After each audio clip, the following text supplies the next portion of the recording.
The first thing Marcus Vale felt was the wind trying to kill him. It came screaming off the Kharzan ridge like something alive, ripping through his torn flight suit, driving frozen needles into every exposed inch of skin. He was on his hands and knees, clawing across All black units, rock in maintain total darkness, formation. and his right Target leg was acquisition dragging behind him at prioritized. an angle that Over. told him something was badly wrong. He did not stop Target moving. acquisition confirmed, Major. Stopping Weapons was hot. dying. Roger A that, foreign Colonel. regime Holding had course put a for ingress. $75,000 bounty on his head.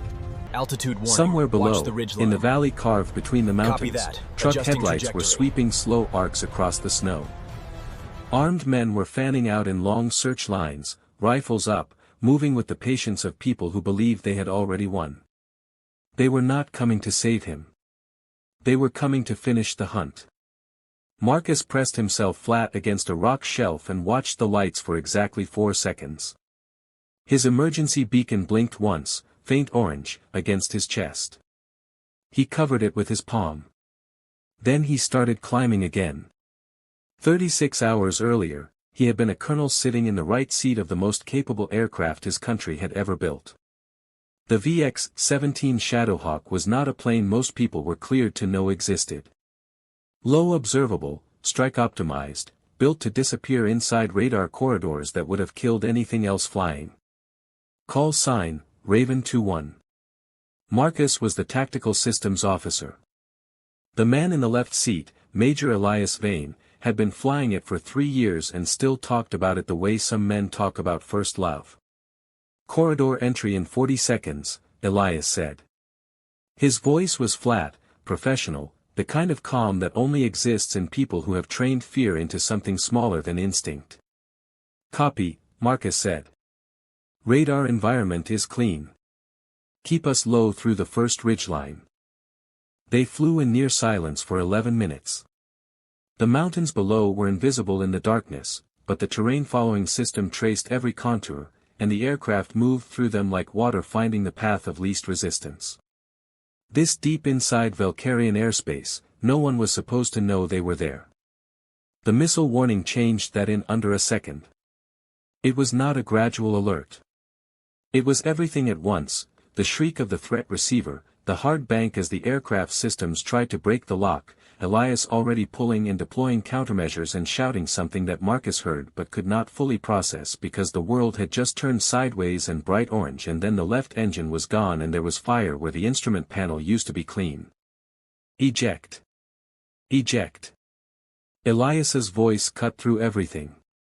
Marcus pulled the handle.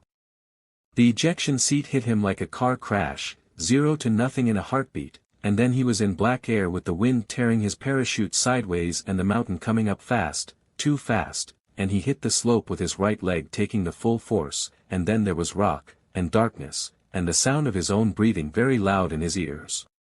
He lay still for 40 seconds. Then he began his assessment. Right ankle, badly twisted, possibly fractured. Left arm cut but usable. Equipment, survival radio intact, 1 flare, survival kit partially intact, pistol, 3 magazines. Parachute tangled in rocks 30 feet above him. That had to go first. If you're finding this story gripping already, drop a like on the video and hit subscribe. There is a lot more mission left. Marcus worked for 20 minutes in total darkness, pulling the parachute silk into a crevice and burying it under rocks.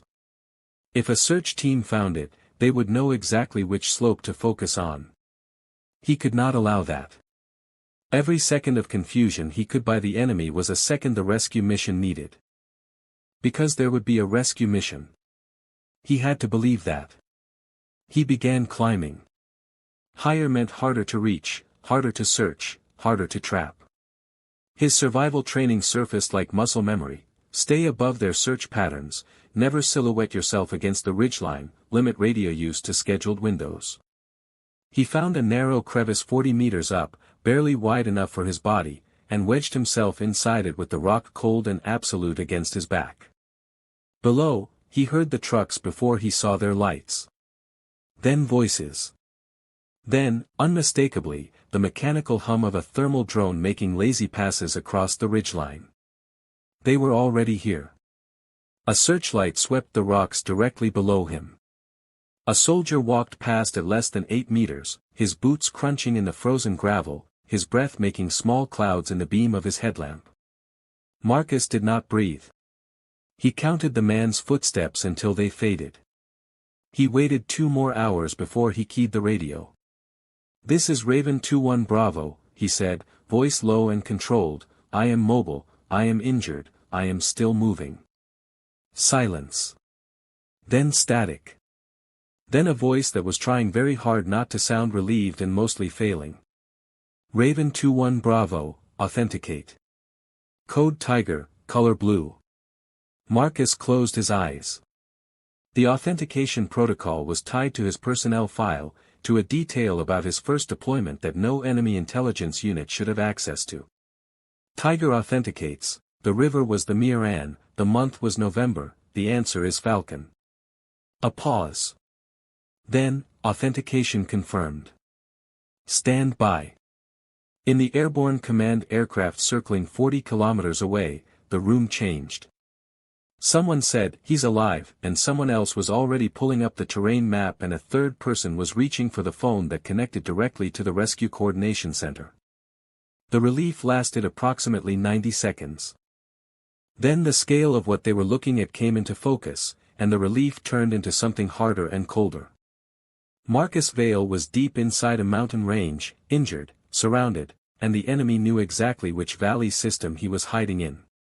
Getting him out was going to require something that had not been done at this scale in decades. The rescue machine that activated in the next 3 hours was staggering in its size. More than 140 aircraft would ultimately be involved, drones running surveillance patterns, electronic warfare jets blinding enemy radar, tanker aircraft orbiting at altitude, fighter cover at multiple layers, and special operations transport threading toward the mountains at low level under total emissions silence. It was one of the largest personnel recovery operations in a generation, and at the center of it was one man in a rock crevice who could hear soldiers shouting his name. The intelligence team moved first. Using intercepted enemy communications, they constructed a deception package, false rescue signals, fake extraction coordinates broadcast on frequencies they knew the Valkyrians were monitoring. It worked. Within 90 minutes, Marcus watched from his position as 3 vehicle convoys reversed course and moved south toward a dry lakebed that contained nothing except frozen ground and one very carefully placed decoy signal. "They're moving," he whispered into the radio. "Your trick is working. Don't get comfortable," the controller told him. "They'll figure it out." He was right. It took the Valkyrians 4 hours. When they came back different, more systematic, more patient, with search dogs and night vision and drone coverage that did not leave gaps. Marcus moved twice to avoid detection, both times covering less than 200 meters on a leg that was swelling badly inside his boot. He was running low on the pain medication from his survival kit. The cold was doing things to his thinking that he had to actively fight. He heard a dog barking somewhere below him and pressed deeper into the rock. "Command," he said quietly, "I need you to tell me something real. Are you coming?" The controller's voice came back without hesitation. "Colonel, we are 40 minutes from your position. Do not move unless you have no choice." Marcus checked his pistol. Full magazine, round-chambered. He set it on the rock beside him and waited. The Falcon MH-7 helicopters were not the aircraft anyone would have chosen for this. They were light, fast, and maneuverable, designed for exactly this kind of terrain, but light also meant exposed, and fast meant loud, and the mountains between them and Marcus were full of men with weapons who were no longer confused about where to look. The pilots flew with no navigation lights, no radio transmissions, and the terrain-following system doing the work of keeping them alive through passes that barely had room for the rotor disc.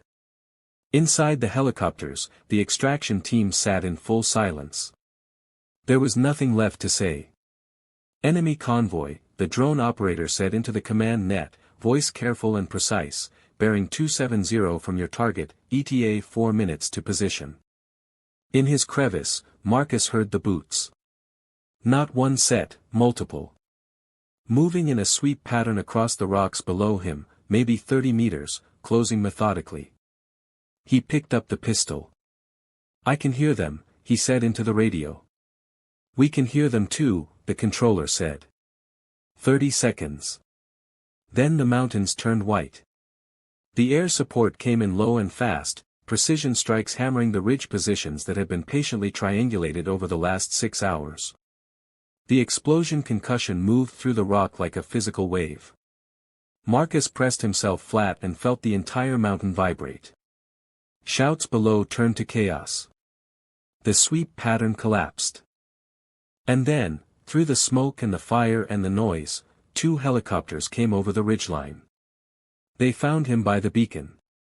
2 operators were off the skids before the aircraft fully stopped moving, one of them grabbing Marcus under the arms while the other faced outward, weapon up, because the chaos below was already reorganizing.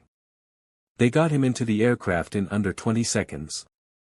"Go," somebody said, and they went. Enemy fire hit the lead helicopter twice on the way out, once through the tail section, once along the fuselage, and the warning system screamed and the pilot held it together through a valley passage that should have been impossible, and then they were low over the flatland and the mountains were behind them and Marcus Vale was still breathing. The cost arrived with the dawn. The transport aircraft that had secretly infiltrated to support the operation had become stranded in soft ground during the extraction phase. They could not take off. The crews were safe, evacuated aboard the helicopters, but the aircraft themselves sat on enemy-adjacent terrain loaded with equipment and technology that could not be allowed to fall into foreign hands. The order came through in 3 words: sanitize and withdraw. The operators planted the charges themselves. They worked in silence, and when it was done they moved to minimum safe distance and watched the aircraft they had flown across an ocean to operate burn until the airframes were unrecognizable. No one said anything for a long time. Marcus was in surgery by then, the ankle set, the cold-related injuries being addressed, 2 IVs running and a medical team that had been briefed on his status for 6 hours before he arrived. He was awake for part of it. He asked about Elias first. They told him Vane was fine, had been fine for 30 hours, had in fact been sitting in the Rescue Coordination Center for most of that time refusing to leave until the outcome was confirmed. Every rescue team member came home. The mission had cost millions of dollars, multiple aircraft, and 2 nights of the kind of fear that does not leave a person quickly. But the promise had been kept. Not the promise written in any document or carved into any memorial, the older one, the one passed between soldiers in the quiet before missions, the one that survives long after the politics that sent them have been forgotten. The mission cost millions. Aircraft were destroyed. Men risked everything. But the promise was kept. No one gets left behind. If this story moved you, subscribe to the channel, leave a comment below telling us what part hit hardest, and hit the like button. It genuinely helps more people find stories like this one. See you in the next one.